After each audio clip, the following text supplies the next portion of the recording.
Hello students, welcome to this session on ballad in the series on literary terms.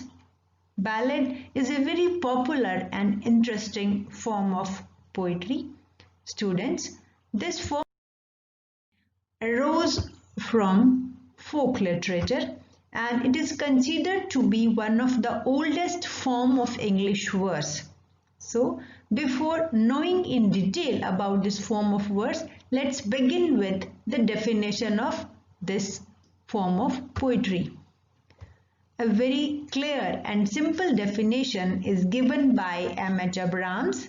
He says, it is a song transmitted orally which tells a story. So this definition very clearly mentioned three specific characteristics of ballad. Number one, it is a song. So it talks about the musicality of this form of poetry. Then secondly, he says it was transmitted orally. So in its original form, it was not available as a written text, but it was a word of mouth. And then thirdly, this form of poetry tells a story. So we can say that the ballad is a tale in verse, originally intended to be sung an audience. And as it tells a story, we can say this form of poetry is narrative in nature.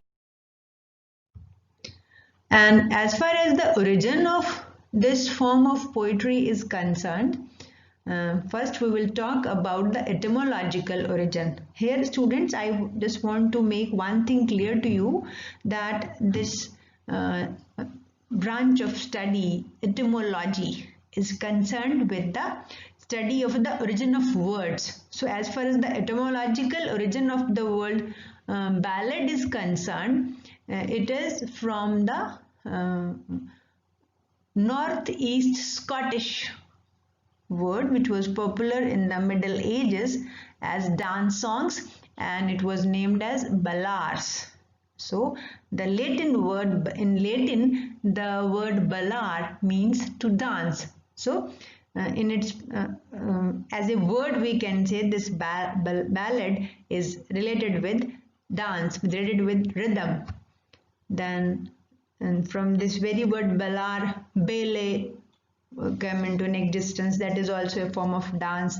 And the alternative, another term that it was also used in French as ballad, which is originally dance songs. So as an etymological origin, this word ballad came from the dance songs in French tradition.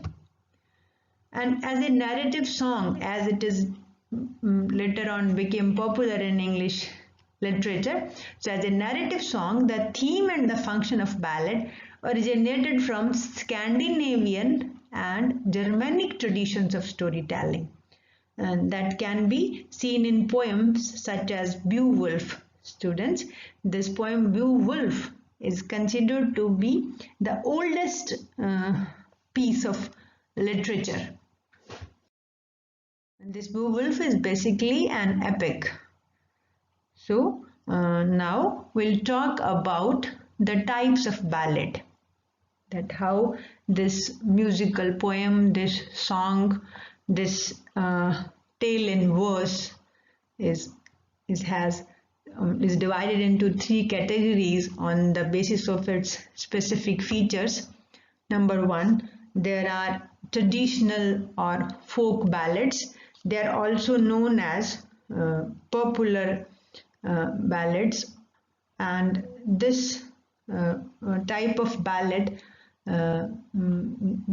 was just passed from one generation to another generation by word of mouth, and the author is unknown of these ballads. The author is not known, so we can say these are the anonymous ballads. And this very form of ballad belongs to the oral tradition and is still in existence among the illiterate people of northern Greece, Sicily and the Balkans.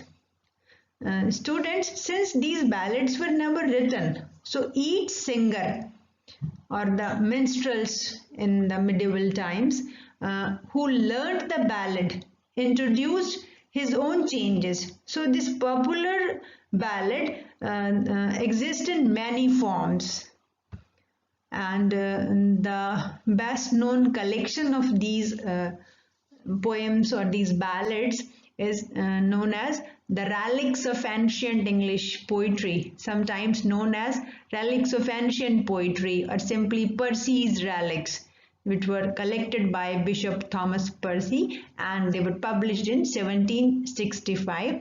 So this collection consists of the traditional or folk ballads which were written in purely oral tradition. And the second type of ballad is known as broadside ballad.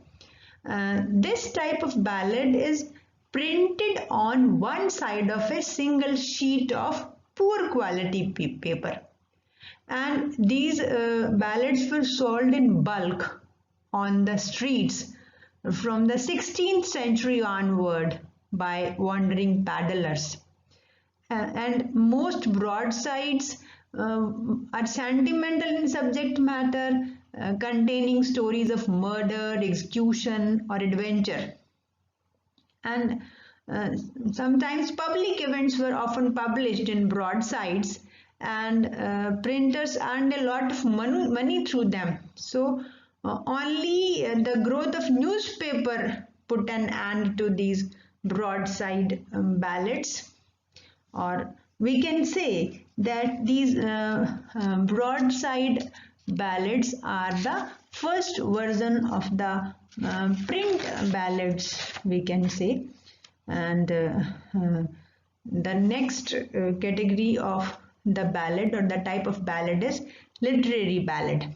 And a literary ballad is a narrative poem written by a learned poet in deliberate imitation of the form and spirit of the popular ballad. And some of the best known ballads which are still being read in literature classes, we'll talk at the end of our discussion about those very examples, those very literary ballads. So as far as the general features of these literary ballads are concerned, as I have told you, they are narrative poems and written by the in the very form which was followed in the traditional ballads, and they were particularly popular in the late 18th century during the Romantic period. And the Scottish literary giants Robert Burns and Sir Walter Scott collected and wrote their own ballads using the form to create an artistic product. So the ballads by Robert Burns, Walter Scott and Coleridge are the literary ballads, and they are the narrative poems, we can say. Now we'll talk about general features of a ballad. As we have discussed that these ballads were written in a folk oral tradition, so the language is very simple and easy to understand. Secondly, keeping in view the musicality or the sing-song effect of these very tales in verse, a specific stanza form is used in these ballad poems, that is quatrain. Means the ballads, they are written in a stanza form which consists of 4 lines. And keeping in view the musicality or the very regular lyrical quality of the ballads are usually composed in ballad meter. In ballad meter quatrains, we can say, in which the first and third lines are 4-foot iambic. Generally it happens so. And the second and fourth 3-foot iambic. I repeat, first and third line are 4-foot iambic, and the second and fourth line are 3-foot iambic. And what is iambic? We have already discussed in the blank verse that in iambic form what happens in that a weak syllable is followed by a strong syllable. And as far as the rhyme scheme of ballad meter is concerned, the second and fourth lines rhyme in the quatrains which are written in a ballad. And another fourth very significant feature of ballad is the use of refrain. Here I just want to make it clear to you that what refrain is. Refrain is the repetition or the recurrence of certain lines at regular intervals, as it happens in songs also. So these refrains also add to the musicality.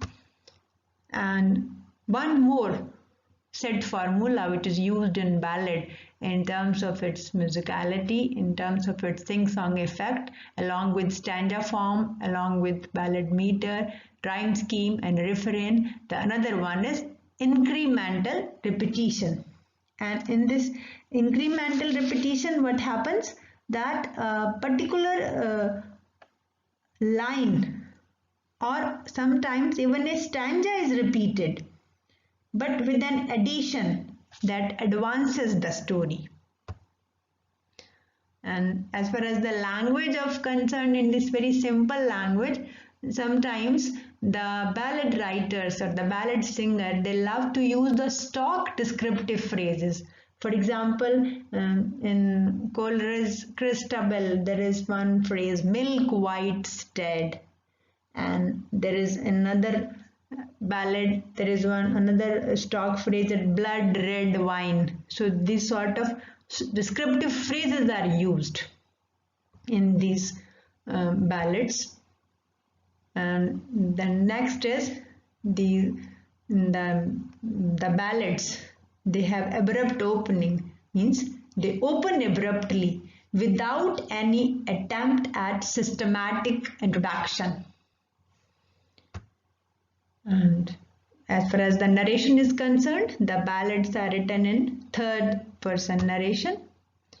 And if we talk about the themes of a ballad, the ballads are usually based on events such as a family disaster, an exciting adventure, a love encounter, fierce battle, and so on. And these ballads are usually fierce and tragic, and they frequently introduce the supernatural also. So in terms of theme, we can say the ballads, they portray tragedy, love, adventure, war, and bravery. And now here are on your screen some well-known ballads. First, there is a traditional folk ballad, that is Sir Patrick Spens. Then secondly, there is one more traditional folk ballad, that is Ballad of Chevy Chase. Very popular ballads they are. And then the literary ballads, two of literary ballads. One is by Samuel Taylor Coleridge, the famous romantic poet, and this famous ballad is known as The Rime of the Ancient Mariner. Then another one is another great romantic poet, John Keats. The ballad is La Belle Dame Sans Mercy. So students, in this way, this very interesting form of popular poetry, ballad, which came into origin in late 15th or early 16th century, just reached its climax in the romantic period, and these verse tales are still being read and loved a lot. Thank you.